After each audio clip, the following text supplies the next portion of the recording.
over time. And I thought it'd be really fun to take a look back at some of the early days of patch management really becoming a thing. I think there's a couple of things that those of you who have been in the patch management space for a while might remember. Eric, back in the day, was often referred to as Mr. Patch. If you would have emailed secure@microsoft.com, Eric would have been the person responding to that. This is back when, really, patches were just hot fixes that were being created on the fly by Microsoft to fix bugs in the operating system at that point. So, Eric, what was patch management like in the beginning? Wow.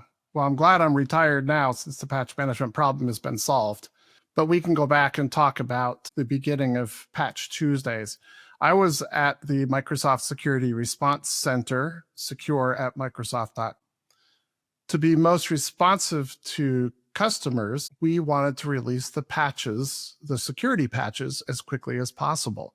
So as soon as a patch was done and the product team blessed it, we would go ahead and issue the security bulletin with the corresponding patch. That could be on a Friday afternoon. It could have been on a Monday morning. We released one patch years ago. It was an Exchange server patch. Moments after releasing it, a bug was identified in the patch. So we pulled the patch down after we updated the security bulletin to say we were pulling the patch down. We released the patch a second time that same day and updated the security bulletin. A few hours later, the team identified that there was still a bug inside of that patch. So they pulled that patch down again and released it a third time that same day. Again, this was in this press to get the patches released as soon as possible. Didn't work out so well in that case because we released it 3 times in a day.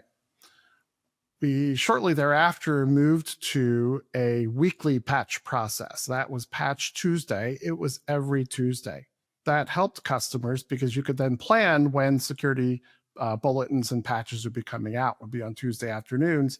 The patches had to be completed some number of days prior to that time, where it could then be thoroughly vetted and tested and then released on Tuesday. And we found that that cut down on the reoccurrence of reissuing patches, and it brought the quality up. At some point after I left MSRC, that weekly process morphed into a monthly process to the Patch Tuesday that we know today.